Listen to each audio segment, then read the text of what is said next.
আজকে ভারতের জাতীয় নিরাপত্তা বসে অজিত ডোভালের সঙ্গে দ্বিপাক্ষিক বৈঠক করেছেন এবং সেই দ্বিপাক্ষিক বৈঠকের এখনো সম্পূর্ণ নির্যাস জানা যায়নি, কিন্তু যেটা শোনা গিয়েছে বা যেটা বলা হয়েছে সেটা হচ্ছে যে কলম্বো সিকিউরিটি ডায়ালগ নিয়ে কালকে কি ধরনের আলোচনা হবে সেটার যেমন একটা কথা হয়েছে, একই সঙ্গে সেটা তো অজিত ডোভাল প্রত্যেকটি রাষ্ট্রেরই ন্যাশনাল সিকিউরিটি অ্যাডভাইজার করছেন আলাদা আলাদা ভাবে, কিন্তু তার সঙ্গে খুব গুরুত্বপূর্ণ দ্বিপাক্ষিক সম্পর্ক, এই গুরুত্বপূর্ণ শব্দটা ব্যবহার করা হয়েছে, গুরুত্বপূর্ণ দ্বিপাক্ষিক সম্পর্ক বিষয়ে আলোচনা হয়েছে এবং তার সঙ্গে এই ন্যাশনাল সিকিউরিটি মানে মিস্টার রহমান তিনি অজিত ডোভালকে বাংলাদেশ সফরের আমন্ত্রণ জানিয়েছেন। তো এখন ভারত সরকারের পক্ষ থেকে কিন্তু এখনো এই বিষয়ে কোনো স্পষ্ট মানে সরকারিভাবে আনুষ্ঠানিক কোনো বিবৃতি এখনো জারি করা হয়নি, ফলে তার অপেক্ষায় আমরা আছি। সেটার অপেক্ষায় ছিলাম বলেই তোমার সঙ্গে আরো কথা বলতে দেরি করছিলাম, কারণ সেটা না জানলে সম্পূর্ণ চিত্র পাওয়া যায় না। কিন্তু মোটামুটি আমি ভারতের পক্ষ থেকে যেটা জানি সেটা হচ্ছে যে ভারতের পক্ষ থেকে অবশ্যই ইনক্লুসিভ ইলেকশনের কথা বলা হবে এবং ইনক্লুসিভ ইলেকশন বলতে অবশ্যই কারণ যে দলটি আমাদের ভারতীয়দের হিসাব অনুসারে 50% মানুষের সমর্থন আছে, মানে সবাই ভোটার নাও হতে পারে, মানে ভোট নাও দিতে পারে, কিন্তু 50% বাংলাদেশের মানুষ আওয়ামী লীগের সঙ্গে আছে, এটা ভারত সরকার মনে করে। ভারত সরকার সেটা নানাভাবে প্রকারান্তরে আমাদের মিডিয়াকেও জানিয়েছে। সে কথাটা অজিত ডোভাল বলবেন যে শুধু এমন একটা দল যাদের সঙ্গে 50% মানুষ আছে তারা নির্বাচনের বাইরে থাকাটা, সেই নির্বাচনটা ইনক্লুসিভ নয়, এই কথাটা স্পষ্টভাবেই তাকে আজকে বলে দেওয়া হয়েছে আমার সম্ভবত মনে হয়। আমার মনে হয় কিছুক্ষণ পরে যখন বিবৃতি আসবে শব্দটা আসবে যে ইন্ডিয়া মানে রিইটারেটেড ইনক্লুসিভ ইলেকশনস ইন বাংলাদেশ, এবং একই সঙ্গে বাংলাদেশে সে কথাগুলো বিবৃতি থাকবে কিনা আমি জানি না। বাংলাদেশের সম্প্রতি যে চরমপন্থা এবং জঙ্গিবাদের উত্থান দেখা যাচ্ছে সেই বিষয়টাতে একটা উদ্বেগ থাকবে এবং লক্ষ্য করে দেখবে যে সাংহাই কোঅপারেশন অর্গানাইজেশনের বৈঠকে আমাদের পররাষ্ট্রমন্ত্রী জয়শঙ্কর খুব কড়া ভাষায় সন্ত্রাসবাদকে মানে দমনের জন্য তিনি কঠোর ভাষায় বক্তব্য রেখেছেন এবং মূলত ইঙ্গিতটা ছিল পাকিস্তানের দিকে, যে পাকিস্তানের সঙ্গে বাংলাদেশের সম্পর্ক নিবিড় হচ্ছে আমরা দেখতে পাচ্ছি। ফলে সেই উদ্বেগের বিষয়গুলো নিশ্চিতভাবে অজিত ডোভাল বলবেন। এখন বাংলাদেশ থেকে কি বলা হবে কানাঘুষোয় নানা রকম কথা শুনেছি, আমি শুনিনি তা, কিন্তু আমার যেটা মনে হয় না যেটা আমার মুখ দিয়ে অন এয়ার এরকম কিছু বলা উচিত আর কি, কারণ যেহেতু আমি গুজবে বিশ্বাস করি না, কিন্তু যেটা সঠিক কিছু জানতে পারলে তখন হয়। এখন নানাবিধ তারা হয়তো এমন কোন শর্ত দিতে পারেন, আমি যেটা বলছি যে এটা কিন্তু মানে ভেরিফাইড নয়, এটা ভেরিফাই করতে হবে সময় সাপেক্ষে, যে আওয়ামী লীগকে অংশগ্রহণ করতে দিতে রাজি হতে পারে যদি শেখ হাসিনা পরিবার না থাকে নির্বাচনে। এমন একটা সম্ভাবনার কথা শোনা গিয়েছে কানাঘুষোর মাধ্যমে। আমি বলছি, আমি একেবারে গুজব বলছি না, আমি বলছি কানাঘুষো, মানে বাতাসে ঘুরছে কথাটা যে হাসিনাকে বাদ দিয়ে নির্বাচন। কিন্তু আমি জানি আওয়ামী লীগ তারা নেতৃত্ব যারাই আছেন তারা হাসিনাকে বাদ দিয়ে কোনো নির্বাচনে যাবেন এমন কোনো সিদ্ধান্ত নেননি, কিন্তু বাংলাদেশের কিছু আওয়ামী লীগ পন্থী নেতা আছেন যারা কিছু কিছু মানুষ দিল্লি ঘুরে গিয়েছেন, আমি নাম বলবো না, আমার সঙ্গে দেখাও করে গিয়েছেন। তাদের একটা আইডিয়া ছিল, তারা দেখা করে বুঝেছেন এখানে যে ভারতও শেখ হাসিনার বিকল্প কাউকে দেখছেন না, ভারতও দেখছে না, সেই জন্য তারা প্রথমে ভেবেছিলেন শেখ হাসিনা ছাড়া একটা আওয়ামী লীগ তৈরি করে একটা নির্বাচন হোক। কিন্তু এখন যেটা তারা নিজেরাই নিজেদেরকে সংশোধন করেছেন যে না, শেখ হাসিনা থাকবেন কিন্তু পুরনো নেতৃবৃন্দ তারা নির্বাচনে লড়বেন না। এখন সেটা তো আমি বলতে পারবো না, সেটা তো আওয়ামী লীগকে সিদ্ধান্ত নিতে হবে, আমি তো আওয়ামী লীগের কোনো কেউ নই। আমি ভারতীয় হিসেবে বলছি এই কথাগুলো এখানে প্রবল ভাবে দিল্লির এই প্রদূষণ কাটিয়েও এই কথাগুলো শীতের আবহাওয়ার মধ্যেও শোনা যাচ্ছে, ফলে একটু কিছু উষ্ণতার আভাস পাওয়া যাচ্ছে, বেশ রোমাঞ্চ অনুভব করছি যে কি কি ধরনের ঘটনা ঘটতে চলেছে। আর দ্বিতীয়ত তুমি জানোই যে ভারত সরকার কেন শেখ হাসিনার আন্তর্জাতিক ট্রাইব্যুনালের রায়কে মানবে না, সেটার কতগুলো কারণ আমি নিজে একটা প্রতিবেদন লিখেছি এবং সেটা ধরেই নেওয়া যায় যে সেটাই কারণ। কারণ ওই ট্রাইব্যুনালটা যেভাবে হয়েছে ওটা কোনো ট্রাইব্যুনালই হয়নি, ওটা কোনো বিচারই হয়নি। জোর করে একটা বিচার হয়েছে। তো সেই বিচারটাকে ভারত খুব একটা গুরুত্ব দিচ্ছে না। ভারত তার দ্বারা কিছু মনে করছে না যে ওই দায়িত্বে তিনি দোষী সাব্যস্ত হয়েছেন, অতএব শেখ হাসিনা দোষী। এটা ভারত মানছেন না, কারণ বারবার বলছেন শেখ হাসিনাকে তো বিচার করা, তাকে বিচারের সম্মুখীন হওয়ার সুযোগই দেওয়া হয়। তার যে আইনজীবী নিয়োগ করা হয়েছে সেটাও তারাই নিয়োগ করেছে।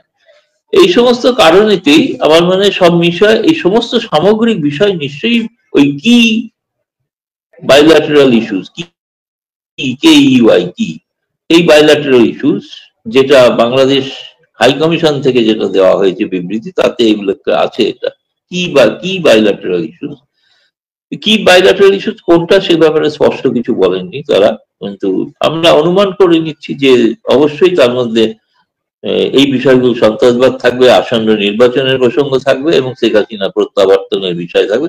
প্রত্যাবর্তনের কথা আমার মনে হয় না তারা তুলবেন কিনা আমি জানি না। তিনি হয়তো বাংলাদেশের জনতার স্বার্থে বলার জন্য হয়তো বলবেন আমি তুলেছি, কিন্তু সেটা তুললে যে কি জবাব পাবেন সেটা আগে থেকেই তিনি জানেন, এইটুকুই বলতে পারি। এই বৈঠকটার জন্যই কি মানে একদিন আগে দিল্লি গিয়েছিলেন? হ্যাঁ, কারণ হচ্ছে যে বৈঠকটা তো আজকে হয়েছে না, কিন্তু তিনি গতকাল এসছেন। গতকাল সন্ধ্যে 6:30টায় তিনি ল্যান্ড করেছেন এবং আমি যতদূর জানি দিল্লির একটা 5 তারা হোটেলে তারা 3 জনের জন্য 3টে রুম বুক করা ছিল, কিন্তু তিনি সেই রুমে থাকেননি, তিনি অন্যত্র ছিলেন। আমার ধারণা তিনি হয়তো হাই কমিশনারের বাড়িতেই ছিলেন এবং সেখানে তারা একটা এই গুরুত্বপূর্ণ মিটিং তো বলে আলাপ আলোচনা করতে চাইছেন এবং ওদের দুজনের সম্পর্ক খুবই ভালো আর কি, রিয়াজ হামিদুল্লাহ এবং খলিলুর রহমান। ফলে সেক্ষেত্রে তাদের একটা পারস্পরিক বোঝাপড়া, আলোচনা ইত্যাদি করে নেওয়া, সেটা একটা দরকার ছিল সন্ধ্যেবেলায় বা গতকাল। আজকে সারাদিনের মিটিংটা দুপুরে হয়েছে, ফলে তেমন আর কিছু তিনি করেছেন বলে আর কিছু এখনো শুনিনি। রাতে নিশ্চয়ই নৈশভোজ আছে, কিন্তু কালকে দুপুরে হায়দ্রাবাদ হাউসে ফর্মাল কলম্বো সিকিউরিটি কনক্লেভের বৈঠক, সেই বৈঠকের পরেই উনি দুপুর বেলায় পরেই কিন্তু ফিরে যাবেন। আমি ওনার যে সফরসূচি, যেটা সরকারি সফরসূচি, সেই সরকারি সফরসূচিটা পেয়েছি, যেটা সরকারি ভাবে আদেশ দেওয়া হয়েছিল, তাতে তলায় লেখা আছে যতটুকু সময় তাকে থাকতে বলা হয়েছে ততটুকু সময় তিনি থাকবেন, তার বাইরে কোনো অতিরিক্ত সময় থাকবেন না। এই কথাটা পরিষ্কার স্পষ্টত সরকারি আদেশে লেখা আছে। তো ন্যাশনাল সিকিউরিটি অ্যাডভাইজার, আমি ভেবেছিলাম তিনি হয়তো বিশাল ক্ষমতাসম্পন্ন কেউ একজন হবেন, কিন্তু তারও পেছনে আরো কেউ ক্ষমতা সম্পন্ন আছেন। একজন জুনিয়র অফিসার সই করছেন একটা অর্ডারে, তাতে লেখা আছে তিনি, মানে হচ্ছে তার সময়ের বেশি যেন 1 মিনিটও না থাকেন। এই যে লেখার কারণে তিনি একদিন আগে চলে এসেছেন আমরা। এর সাথে আমাদের যে কিংস পার্টি যেটা বাংলাদেশে, প্রফেসর ইউনূসের কিংস পার্টির এক নেতা বলেছেন খলিলুর রহমান যাতে শেখ হাসিনাকে সঙ্গে নিয়ে দেশে গেলেন।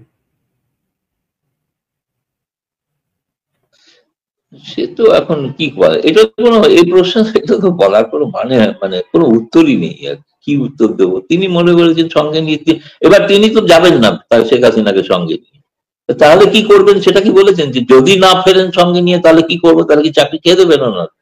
জুনিয়র অফিসার যখন লিখতে পারে যে 1 মিনিটও বেশি থাকবেন না, করা যায় না, চাকরিও খেয়ে নিতে পারেন না গেলে। কিছু একটা তাকে প্রতিশ্রুতি নিয়ে গিয়ে ওখানে হয়তো দেখাতে হবে, বলতে হবে যে আমি এটা বলেছি। কারণ বাংলাদেশ সরকার তো এখনো আনুষ্ঠানিকভাবে প্রত্যর্পণের কোনো চিঠি দেয়নি, সেটা নাকি তৈরি হচ্ছে, তারা দেবে। তো সেটা তৈরি হওয়ার পর দেখা যাবে তারা কখন সেটা দেয় আর কি। কিন্তু তার আগে তো সেই প্রক্রিয়াগুলো যিনি বলেছেন, ওই কিংস পার্টি, তিনি তার নিজের পার্টির অস্তিত্ব বজায় রেখে আগে নির্বাচনে জিতে আসুন, তারপরে তিনি কথা বলবেন। এছাড়া আর কি বলবো আমি, তার কথার কোনো উত্তর দেওয়ার কোনো প্রয়োজন মনে করছি। কিংস পার্টির আরেক নেতা বলেছেন, তিনি সার্জিস আলম, তিনি যতক্ষণ পর্যন্ত ভারত শেখ হাসিনাকে হস্তান্তর না করবে ততক্ষণ ভারতের সাথে কূটনৈতিক সম্পর্ক স্বাভাবিক হবে না। বেশ ঠিক কথা, স্বাভাবিক হবে না। কাল থেকে ভারত 1100 মেগাওয়াট বিদ্যুৎ দেয় বন্ধ করে দেবে। উনি ভাষণ কোথায় দেবেন আমি শুনবো? 1100 মেগাওয়াট তো এই, শুনুন, ওদের যারা নেতা, মানে আমি কিংস পার্টির কথা বলছি না, বিএনপির নেতা দিল্লিতে চিকিৎসার জন্য আছেন, হাসপাতালে ভর্তি, চিকিৎসার জন্য ভারতেই আসতে হয়। তাই না? ভারতের সঙ্গে এত সম্পর্ক খারাপ করলে চিকিৎসা করাবেন কোথায়? অস্ট্রেলিয়ায় নাকি সিঙ্গাপুরে? সে তো বারণ করা যায় না, সে তো যেতেই পারেন। আপনি গালাগালি তিরস্কারও করবেন, হুমকিও দেবেন, আবার চিকিৎসার জন্য এখানেও আসবেন। আছেন তো একজন হাসপাতালে। আরো প্রথমে উঠেছিল আরো নাকি অনেকে এসছেন কিনা জানি না, একজন এসছেন, আমি নাম বলছি না, আমি নাম জানি কিন্তু বলে তাকে বিব্রত করতে চাই না, তো সেই জন্য নামটা বলছি না, কিন্তু কনফার্ম যে তিনি আছেন, কোন হসপিটাল সেটাও বলে দিলাম, সেখানে আছেন। তো তারা চিকিৎসার জন্য এখানে আছেন। এইগুলো তাদের ওটা বলতে হয়, কূটনৈতিক সম্পর্ক। আর কূটনৈতিক সম্পর্ক স্বাভাবিক না থাকলে পেঁয়াজকে কে দেবে? পাকিস্তান। কে দেবে কাঁচামরিচ? পাকিস্তান। কে দেবে চাল? পাকিস্তান। কোথাও কি সব আজে বাজে কথা হচ্ছে, ভাবের ইন্ডিয়ান চাল কিন্তু দুবাই থেকে কিনছি এখন। হ্যাঁ, মানে ভারত যেটা দুবাই পাঠায়, দুবাই থেকে কিনছে, কারণ ভারত থেকে নিচ্ছি না, দুবাই থেকে নিচ্ছি, বেশি দামে নিচ্ছি। সে যা খুশি করেন করো, আমাদের লাভ হচ্ছে, ভারতের লাভ হচ্ছে। আপনি বিশেষ একটা তথ্য দিলেন দাদা আজকে, যে আওয়ামী লীগের কোন নেতা দিল্লির মনোভাব বোঝার জন্য দিল্লি গিয়েছিলেন, মাইনাস শেখ হাসিনা বা শেখ হাসিনা পরিবার ছাড়া আগামী ইলেকশন চিন্তা করা যায় কিনা? তা খুব, মানে আমি বলছি না যে খুব বড় ধরনের যেসব নেতা ফেতার নাম তোমরা কি শোনো ঢাকার অঞ্চলে, ঢাকাতে যেসব বিকল্প নেতার নাম শোনা যায়, তাদেরই হয়ে কোনো একজন দূত হয়তো এসেছিলেন, এবং কিন্তু তারা শেষ পর্যন্ত বুঝে গেছেন, এখানে এসে বুঝেছেন যে শেখ হাসিনার বিকল্প কিছু নেই, ফলে তারা কিন্তু সেটা মেনেও নিয়েছে। এটা ঘটনা, তারা কিন্তু ওই পরিকল্পনা যেটা এ ছিল যে শেখ হাসিনাকে বাদ দিয়ে, বি ছিল একটা শেখ হাসিনাকে সঙ্গে, আরেকটা ছিল যে উচ্চ তাদের পার্টির, এখন যেখানে তারা এসছে সেটা হচ্ছে যে যারা যে সমস্ত নেতা বাইরে রয়েছেন, মানে বিদেশে রয়েছেন, ভারতে রয়েছেন, অন্যত্র রয়েছেন, তারা বাদ দিয়ে নতুন একটা সেট, নতুন একটা নেতৃত্ব উঠে আসুক, কিন্তু শেখ হাসিনা নেতৃত্ব দিন, সেটাতে কিন্তু একমত তারা, সেটা থেকে সরছেন না। সেটা ঘটনা যে তারা যেটা উপলব্ধিও করেছেন যে সম্ভব। ভারতীয় একটা টিভি চ্যানেলের সঙ্গে সাক্ষাৎকারে বাংলাদেশের স্বরাষ্ট্রমন্ত্রী বলেছে, প্রশ্নের জবাবে বলে, তাকে জিজ্ঞেস করা হচ্ছিল যে যে জঙ্গিদের ছেড়ে দেওয়া হয়েছে, এরা ভারতে সীমান্তে গিজ করছে, এমন একটা তথ্য। তখন তিনি জবাব দিয়ে বলেছেন, এই ভয় তো আমাদের সবসময় ছিল, আমরা থাকতে তারা সুবিধা করতে পারেনি, এখন তারা চেষ্টা করতে পারে।